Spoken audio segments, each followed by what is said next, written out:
안녕하십니까 고라니 여러분들의 러닝을 페이싱 해드리는 디어입니다. 여러분들 25년이 정말 며칠 안 남았습니다. 과장이 아니라 정말 25년은 유독 빠르게 지나간 해인 것 같습니다.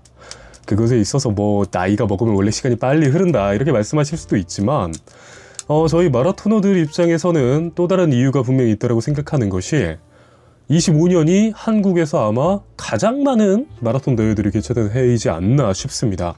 이거를 제가 객관적인 통계 지표를 확인하진 못했으나 아마 확인해보면 분명히 25년이 한국에서 마라톤 대회들이 가장 많이 개최된 해가 분명히 맞을 겁니다.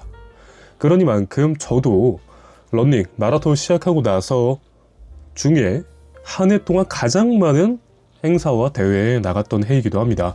물론 제가 이렇게 러닝 크리에이터로서 활동을 하면서 점점 더 참여율이 높아져서의 이유도 분명히 있겠지만 그걸 떠나서 물리적인 대회 자체가 많기도 했었던 것이 분명히 큰 영향이 있겠습니다. 그것에 대해서 제가 올 한 해 참여했던 대회들에 대해 기록 지표에 대해서 소개시켜드린 영상이 최근에 있긴 했었습니다만, 최근에 제가 유튜브와 인스타그램을 통해서 올해 본인들의 가장 베스트 마라톤 대회는 무엇인가요? 라는 설문을 잠깐 진행하기도 했었습니다. 예를 들어서 그 의견들을 제가 설문 취합한 것을 조금 말씀드리면서 겸사겸사 제 개인적인 만족도에 대해서도 말씀을 드리는 시간 가져보면 좋을 것 같아서 이렇게 영상 찍고 있습니다. 바로 시작해보면은 제가 올해 처음으로 참가했던 대회는 일본의 오사카 마라톤이었습니다. 결론적으로 가장 인생에서 기억 남을 마라톤 대회라고 할 수도 있겠습니다. 왜냐? 인생 첫 해외 마라톤, 그걸 떠나서 인생 첫 해외 경험이었기 때문에 이것은 대회 만족도를 떠나서 인생에서 가장 기억에 남는 일일 수밖에 없겠다라는 거 이해하실 겁니다. 하지만 그냥 단순히 그런 특별함 때문만이 아니라 확실히 한국에서 개최되는 마라톤과 다른 것들이 많았던, 그것이 좋게 느껴진 바가 있었기 때문에 특별한 마라톤, 기억에 남는 마라톤이라고 할 수 있겠는데요. 이따 말씀드리겠지만 동아 서울 마라톤이나 JTB 서울 마라톤, 춘천 마라톤 등 국내에도 굉장히 굵직한 마라톤 대회들이 많고 도시 전체를 통제를 해서 진행하는 마라톤 대회들이 있는데, 거기에 있어서 우선 응원이 확실히 다릅니다. 더 좋다 말다의 영역이라기보다는 다른데요. 서울에서 하는 굵직한 마라톤 대회들은 대부분 크루의 응원 위주입니다. 우리 크루 누가 참가하니까 가서 응원해야지 하고서 스팟마다 응원을 하시는 분들이 많으시고, 그게 아니라고 한다면 시민분들이 응원하는 거는 정말 소수죠. 없진 않습니다. 그런데 안 좋게 보시는, 오히려 좀 안 이롭게 보시는 분들이 더 많았던 것 같은데, 이 오사카 마라톤은 오히려 크루 이런 거는 거의 없다고 할 수 있겠습니다. 그 유동인구가 어느 정도 있는 도심 코스를 지날 때는 정말 빼곡하게 시민 전체 분들이 나오셔서 응원을 해주십니다. 그게 남녀노소 불문하고요. 정말 어린 친구들부터 나이가 지긋하신 어르신분들까지 나와서 정말 진심을 다하면서 응원을 해주시는 게 너무나 인상 깊었습니다. 주택가를 지날 때는 보통 이제 복층 주택 이런 것도 꽤 많더라고요. 그 시부야가 아니죠. 오사카에. 거기에서 자기의 집 2층 창문에서 막 몸을 내밀고서 막 응원을 하고 계신 분들도 계시고, 그런 부분이 확실히 달랐던 것 같습니다. 뭐가 더 좋았다 말다 이게 아니라 확실히 그런 부분에서의 다른 부분이 있었기 때문에 기억에 남는 것이 오사카 마라톤이었습니다. 그 후에 바로 참가했던 것이 동아 서울 마라톤이죠. 국내에서 가장 저명한 마라톤 대회 중에 하나라고 해도 과언이 아닙니다. 이 대회에서 아쉽게도 제가 정말 아쉽다라고 밖에 생각할 수 없었던 이유는, 이 오사카와 서울 동아 마라톤 가기 전에 부상 이슈가 있었어서 제가 러닝 인생 중 크게 2번밖에 없었던 부상에서 마지막 부상이 이때 바로 전이었었습니다. 한 3주에서 한 달 사이 제대로 된 훈련을 하지 못하다 보니까 기량이 정말 확 떨어지는 게 느껴지더라고요. 마침 지금 설명은 자세하게 못 드리겠지만, 원래 작년 JTBC 마라톤에서 첫 서브스를 도전했었던 상황에서 이 서울 마라톤에서는 기필코 서브스를 해야지라고 생각을 했었던 와중에 부상을 겪고 참여를 했다 보니까 대회의 만족도를 떠나서 정말 아쉬울 수밖에 없었습니다. 최선을 다해 도전을 하긴 했었습니다만 아쉽게도 30km 때부터 계속 걷기를 해서 3시간 15분인가 했습니다. 굉장히 아쉬웠던 대회였어서 그렇게밖에 제가 기억에 남지 않네요. 그리고 생각보다 이제 오래됐다 보니까 거의 1년이 다 되어가는 거잖아요. 그래서 대회 자체가 어땠는지가 그렇게 잘 기억에 남지 않습니다. 뭐 좋게 말해서는 큰 문제가 없었다라고 할 수 있겠네요. 자, 그 다음은 고양 하프 마라톤. 이거는 또 이제 기억에 남는 대회일 수밖에 없는 것이 제가 공식적으로 처음 페이스메이커를 했던 대회입니다. 이 작년 24년에 비공식 페이스메이커를 했던 대회들은 꽤 있습니다. 하지만 대회에 공식 페이스메이커로서 임무를 했던 것은 이 고양 하프 마라톤이 최초였습니다. 그 고양 하프 마라톤도 2회차였던 상황에서 생각보다 1회가 운영이 잘 되었었고 만족도가 높았기 때문에 저도 기대를 했었던 바가 있었고, 코스가 그래도 그 일산 시내를, 고양 중에서도 일산 시내를 그렇게 관통을 해서 가다 보니까 그 부분에 있어서의 특별함은 있었는데, 아쉬운 부분이라고 한다면은 그래도 한 도시의 메인을 지나가는데 응원 열기가 조금 아쉬웠다 라고 좀 말씀드릴 수 있겠습니다. 아마 이 당일날 여러 대회들이 또 있었던 걸로 기억을 하거든요.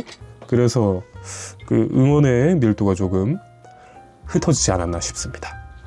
자, 그리고 그 다음 대회는 르발런스 런유웨이 하프였거든요. 이 대회 가장 기억에 남는 건 초강풍, 진짜 몸이 안 나갔습니다. 더군다나 코스가 한 번 1회전 코스가 아니라 2회전 코스로 뭐 인천시와의 여러 가지 요소로 인해서 변동이 되었다 보니까 그 역풍을 몇 번 만났어야 됐습니다. 그러다 보니까 PB 가져가신 분이 정말 극소수일 정도로 우선은 레이스 자체에 대해서는 조금 아쉬울 수밖에 없었던 것이 이 뉴발란스 하프 마라톤인데, 근데 그걸 떠나서는 역시 뉴발란스다, 런유웨이다 라는 만족도를 가져갈 수 있는 대회였습니다. 이제 26년에는 광화문 대회로 바뀌면서 더 아마 관심도나 집중도가 더 올라갔죠. 그래서 지금 이제 곧 그 래플 추첨 결과가 나오다 보니까 다들 기대를 하고 계실 것 같습니다. 꼭 당첨되길 바라겠습니다. 그 다음은 이제 사실 전반기가 정말 너무 아쉽게 흘러가던 와중 중에서 전반기에서 유일하게 PB를 가져갔던 대회, MBN 영종도 선셋 마라톤 10km 처음 37분 대회에 돌아갔던 대회였습니다. 하필 또 이때 비가 많이 왔죠. 그 비를 떠나서는 뭐 전반적으로 만족스럽긴 했었으나 제가 누누이 말씀드리는 대회 회장 내에서의 동선의 아쉬움, 그런 게 좀 있었습니다. 그럼 뭐 그걸 떠나서 이제 뛰어야 산다 1기 촬영도 오기도 하고 하면서 뭐 그래도 뭔가 특별하게 진행이 되었던 대회라는 느낌이 있었고요. 영종도 시내 도심을 그렇게 물론 이제 뭐랄까 막 번화가 쪽은 아니지만 그쪽을 달리면서 쾌적하게 달릴 수 있었던 대회였습니다. 코스가 뭐 쉬운 편은 아니었으나 그럼에도 뭐 인상 깊었던 대회 중에 하나였고요. 그리고 이제 서울 하프 마라톤이죠. 또 이제 전반기에 가장 굵직한 하프 마라톤 대회 중에 하나였는데, 확실히 메이저 하프 마라톤 대회들 중에서 난이도가 확실히 센 편이다라는 걸 올해 다시 한번 느꼈습니다.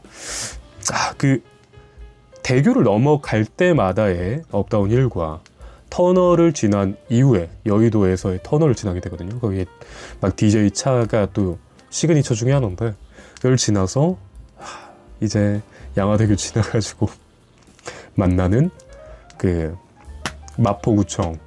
장난 아니죠. 다 멀리서 볼 때부터 거의 벽처럼 보입니다. 그런 어필을 지나서 이제 월드컵 경기장 갈 때 통곡에 반한, 이거는 뭔 소리지 싶으실 거예요. 뭐 반환점, 그렇게 경사도 심하지 않은 반환점을 지나는 게 뭐가 그렇게 힘들까 라고 생각하실 텐데, 겪어보시면 아실 겁니다. 그 하프라이스 극후반에 만나는 심리적으로 힘들어지는 타이밍에서 도대체 반환이 언제 오는 거야, 그것을 느끼실 수 있을 겁니다.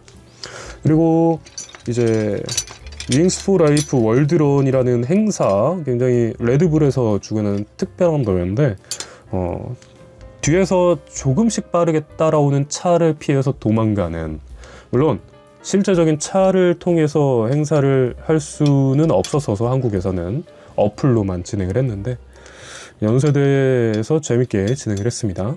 그리고 또 이제 현대 자동차의 포레스트런, 원래 이름이 롱기스트런이었어요. 굉장히 해자스러운 대명사라고 할 수 있는 대회였는데 그 여의도 코스가 사실 서강대교 코스가 그렇게 쉬운 코스가 아닙니다. 왜냐하면 서강대교 가기까지 이제 또 남단도로로 내려갔다 올라오는 그런 유턴과 어필 이런 것도 있고, 이제 코스마다 조금씩 다르긴 한데 서강대교로 끝까지 갔다가 오면은 정말 엄청난 다운힐과 어필을 만날 수 있습니다. 포레스트런은 하필 또 그걸 만나는 코스였어가지고, 그리고 너무 더웠습니다. 그럼에도 뭐 참가비에 비해서 엄청나게 해자스러운 부스나 이런 게 인상적이었던 것이 포레스트런이었고요. 이제 저는 전반기 마무리를 하루런으로 했습니다. 이제 하루야채 에서 주관했던 대회였고, 처음으로 그 미사 영종공원에서 진행했던 대회였는데 저는 무슨 달리기 자체는 나쁘지 않았습니다. 근데 날도 더웠고 컨디션 관리를 제가 제대로 하지 못했었던 이유도 있어서 아쉽게도 목표 달성을 하지 못했던 대회였습니다. 이렇게 해서 전반기가 마무리되었고, 전반기 이후에 여름 동안에 제가 스프린트를 굉장히 좀 도전을 했었습니다. 400m를 중심으로 해서 거기에서 뭐 우선은 5km 이 미즈노 라이트랩이라는 정말 특별한 이제 엘리트 선수분들과 함께 경기를 치르는 멋진 대회를 정선에서 진행을 했죠. 근데 이때도 사실 덥긴 했었습니다. 근데 더운 걸 떠나서 제가 컨디션 관리를 제대로 못해서 사실 아쉽긴 했었습니다만, 지금 제가 개인적으로 이 육상 쪽, 저는 지금 많은 분들이 물어보시는 게 트레일 러닝 안 하냐, 다른 거 안 하냐 이렇게 물어보시는데, 저는 그나마 같이 한다라고 한다면 이 육상 종목들, 트랙 종목들에 대해서 더 관심이 있거든요. 따져보면 이제 육상 종목에 포함된 것이 마라톤이지 않겠습니까? 그러다 보니까 저는 이 육상 쪽에 더 관심이 있었으면 좋겠어요. 개인적인 바람입니다. 근데 이제 또 이 한국 육상계 쪽의 분들께서 조금 더 이 저희 마스터즈들과의 적극적인 교류를 좀 꾀하시는 느낌이 있어가지고 좀 기대를 26년에도 해보도록 하겠습니다. 26년에 뭐 확장을 해서 뭔가를 한다고 하는데, 마라톤 대회 이외에 다른 이런 기록회라던가 이런 거에 대해서 한번 기대를 해봐도 될 것 같고요. 그리고 말씀드렸던 고나 400m 대회에서의 이제 고나 트랙 레이스, 제가 최초로 팀전을 꾸려서 나갔던 개인전과 팀전 대회였는데, 개인전은 아쉬웠고 팀전도 순위로는 아쉬웠지만 팀전 할 때 400m 기록이 더 잘 나왔더라고요. 이게 확실히 레이스는 쉽지 않습니다. 정말 준비를 열심히 했다라고 했고 대회 당일에도 집중을 했었는데 제가 준비한 것만큼 안 나와서 아쉽긴 했었습니다만, 마라톤 대회는 또 다른 그런 즐거움이 있었던 게 고나 트랙 레이스였습니다. 이렇게 여름을 지나고 나서 처음으로 하반기 개시했던 대회가 그놈의 어스 마라톤이었습니다. 하필 이제 하반기 첫 대회가 어스 마라톤이라니. 저는 뭐 영상 보시면 아시겠지만 배번이 뜯어지지도 않았고 짐도 안 맡겼기 때문에 정말 크리티컬한 문제를 직면하진 않았습니다만, 기록에 이상하게 나오는 것도 겪었고, 정말 많은 분들이 그 도떼기 시장 속에서 물품 찾는 거나 배번 뜯어져가지고 기록 자체가 안 나오시는 걸 보고서 와, 이건 진짜 아니구나 싶었습니다. 대회 출발하기 직전까지 제가 다 초조했어요. 계속 저거 진짜 이거 대회가 진행되는 거 맞아? 라고 했을 정도의 그런 대회인데, 여기가 내년에도 뭐 어스가 할지 모르겠는데, 문제는 그쪽 전반기에 지금 모 대회를 지금 이미 모집하고 있었죠. 뭐 이미 한다니까 어쩌겠습니까? 잘 하길 바라겠습니다. 이 실패를 교훈 삼아서. 그 다음은 그 당일날 제가 오전에 어스 마라톤을 가고 저녁에 잠스크 나이트런을 갔습니다. 이 반포를 잠수교와 함께 반포의 도심 한가운데를 달릴 수 있는 정말 특별한 대회였는데, 오전에 어스를 뛰고 갔다 보니까 더 좀 비교가 되는 게 있었습니다. 러너블이 욕은 먹어도 그래도 베테랑이구나를 느꼈었던 것이 러너블이 주관한 대회였는데, 그래도 역시 베테랑 대회들이 좋구나 라는 걸 느낄 수 있었습니다. 그 다음에는 두 번째로 공식 페이스메이커를 했던, 또 여러분들이 저를 또 페이스메이커의 이미지로서 더욱더 알게 되게 해준 뉴발란스 런유웨이 10K였죠. 런유웨이는 이제 뭐랄까, 진짜 러너들을 위한 대회라는 것에 대해서 세세한 거, 디테일 하나하나를 신경 쓰는 거를 느낄 수 있었습니다.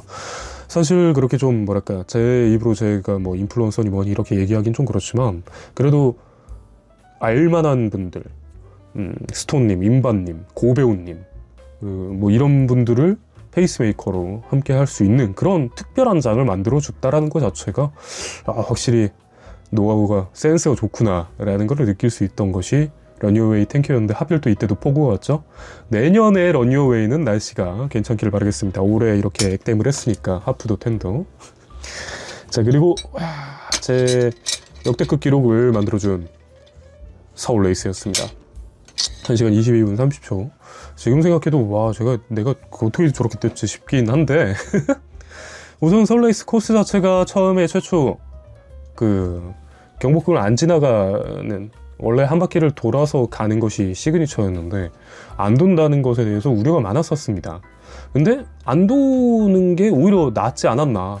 왜냐하면 처음에 그게 유일하다 싶은 어필 중에 하나였다 보니까 그것을 겪는 것에 있어서 초반 힘 조절이 힘든 바가 있었는데, 그게 없어지면서 PB 내는 건 정말 더 쉬워졌던 것 같습니다. 그 바뀐 코스도 완전 대로로 변경이 되었기 때문에 뭔가 더 협소하거나 불편함이 있었던 것도 아니었고, 그래서 또 내년도 기대해 보도록 하겠습니다. 자, 그리고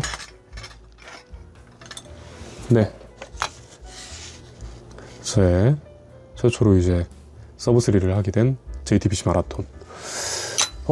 지금 놀랍게도 조금 이따 설명드릴 몇 대회들 빼고서는 제마가 올해 베스트 대회였다 라고 하시는 분들이 생각보다 꽤 있더라고요.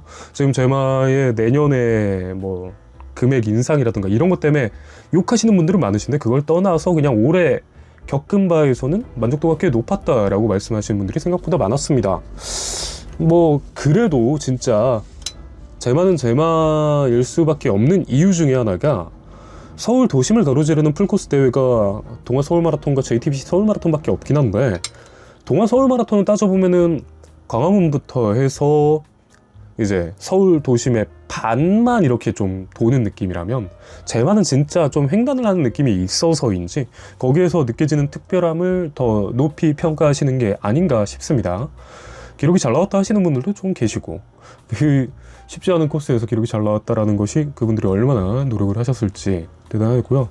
이게 이렇게 그런 특별한 코스를 운용하는 만큼 퀄리티, 말한 대로 본인들이 말을 했잖아요. 퀄리티를 높이겠다, 대신 뭐 금액을 올렸다, 뭐 이렇게 말을 하는데, 만족할 수 있는 모습을 좀 보여줬으면 좋겠습니다. 이거에 대해서의 의견은 계속 갑론을 바르고 계속 나오더라고요.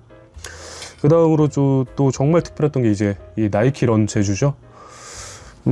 정말 소수 인원만 참가를 했다 보니까 아마 대중적이지 않아서 이거에 대한 평가를 찾아볼 수는 없었으나, 참여한 바에 있어서는 너무 스페셜한 대회 중에 하나였죠. 이 오사카 마라톤도 그렇지만 특별하게 이제 브랜드에서 초청을 하는 그런 느낌이다 보니까 거기에서 오는 부담감도 적고 더 특별한 무언가를 느낄 수 있는 팀전이라는 매력도 있었고요. 제주도를 뛴다는 것도 매력이 있었습니다. 그래서 이게 이 나이키런 제주 말고 전반기에 나이키 애프터 다크 투어라는 우머스 마라톤을 또 성공적으로 진행한 바가 있죠. 26년에는 진행될지 안 될지는 모르겠으나 확실히 대감칩은 대감칩이다 라는 걸 느낄 수 있었습니다. 자, 그리고 지금 제 설문조사상으로는 우선 인스타 기준으로는 가장 높은 만족도를 가져갔던 것이 춘천 마라톤입니다. 가을의 전설이라면서 이제 다들 극찬을 해주셨는데요. 춘천 마라톤은 이 뭐 JTBC 서울 마라톤이나 동호 서울 마라톤과 다른 굉장히 좀 로컬스러운 느낌이 나는 그런 좀 대회이지 않나 싶습니다. 제가 아까 말씀드렸던 바 뭐 크루 단위의 응원이 굉장히 많다라고 했는데 춘천 마라톤도 좀 아까 말씀드렸던 오사카 마라톤이나 이런 것과 비슷하게 시민들이 나와서 응원을 해주시기도 하시고 급수봉사도 근처에 학생들이 해주기도 하고 이런 것이 좀 굉장히 특별하게 느껴지기도 했고요. 그러다 보니까 이게 춘천 마라톤에 대한 만족도가 굉장히 높으셨던 것 같습니다. 뭐 지금 제가 참가를 못해서 여긴 없지만 대구 마라톤도 좀 비슷한 느낌이라고 저는 알고 있습니다. 시내 시민들이 다 나와서 이렇게 응원해 주시는 게 의미가 있다라고 좀 생각합니다. 그래서 저는 사실 이 서울 쪽 마라톤들이 그런 것들이 더 성숙해지는 게 궁극적으로 좋을 거라고 생각하는데 쉽지 않은 숙제죠. 그리고 와 정말 다음 이게 정말 의외 중에 의외였는데 사실 코스 원툴이지 않을까 하고 다들 우려를 하셨던 MBN 서울 마라톤, 이거에 대해서 우선 주최 대행사 마라톤 대행사가 스포맥스여서 걱정을 굉장히 많이 했다라고 하시는 분들이 많으셨었습니다. 최초 진행을 할 때. 근데 그런 우려가 무색하게 우선은 정말 딱 하나 빼고서는 다 만족스러웠다, 최고였다 라고 말씀하시는 분들이 생각보다 많으셨어요. 물품 수령, 보관까지도 괜찮았죠. 수령이 문제였죠. 그것만 정말 해결이 됐더라면은 올해 베스트 대회 중에 하나라고 진짜 말씀 대부분 하실 수 있을 대회로 느껴지네요. 저 같은 경우에는 사실 페이스메이커를 하면서 공식적인 페이스메이커를 했지만 이때 그룹 배정이 좀 아쉬웠다라는 평을 남기긴 했었습니다만 다른 분들이 그렇게 느끼는 분들이 많이 없으신가 봐요. 그 코멘트를 해주신 분을 못 봤습니다. 그래서 내년에 또 하게 된다면은 그 물품 보관 이슈만 확실히 잘 해주셨으면 좋겠습니다. 그리고 또 인천 마라톤 저야 DNF에서 아쉽긴 했지만 그 마지막 35km 이후에 어필에 대해서 엄청난 좌절감을 맛보기도 했으나 도전의식과 복수를 하겠다라는 생각이 들었다라고들 말씀을 하시더라고요. 인천 마라톤 그래도 굉장히 좀 잘 진행이 되었었던 편이고 그러니만큼 내년에 진행이 된다면은 이게 코스적으로 어떻게 좀 타협이 될지는 모르겠습니다만 조금만 더 난이도를 조정을 해주셨으면 더욱더 대중성을 확보할 수 있지 않을까 싶습니다. 그리고 저는 이제 올해 마감을 이 카카오페이 롱런으로 하게 되었습니다. 의사경정공원에 이제 전반기 마감과 하반기 마감을 다 그쪽에서 하게 됐네요. 아무래도 이제 또 여기도 대감집 중에 하나죠. 그러니만큼 뭐 챙겨준 게 많기도 했고 연예인분들도 많이 왔고 하는 의미가 있었던 대회였던 것 같은데 근데 이 롱런 당일날 또 겨울왕국 레이스가 진행이 되었었죠. 그 겨울왕국 레이스에 대한 만족도도 굉장히 높았었습니다. 뭐 비타민 그거를 박스째로 인당 다 줬다라는 것도 굉장히 놀랍고 그러니만큼 사실 정말 올해 구설수가 많은 대회도 많았습니다. 컷오프 이슈 그리고 뭐 어디 저기 서강대교 건너가지도 못했느니 뭐 퀄리티가 어쩌니 이러면서 욕이 많았던 대회도 정말 많았으나 하지만 또 만족스럽게 진행된 대회도 많았다라는 것이 올해의 좀 전반적인 후기겠는데요. 좋았던 부분들은 잘 좀 그 좋았던 걸 강화시키고 부족했던 거를 보완하면서 26년은 양적으로가 아니라 질적으로 성숙해지는 그런 한국의 마라톤이 됐으면 좋겠습니다. 저도 내년에도 다양한 마라톤 대회들 나가면서 또 여러분들에게 생생한 회장을 전달드리도록 하겠고 그 안에서의 또 여러 도전과 컨텐츠들로 찾아오도록 하겠습니다. 여러분들도 내년 준비 잘 하시고 화이팅입니다. 디어였습니다.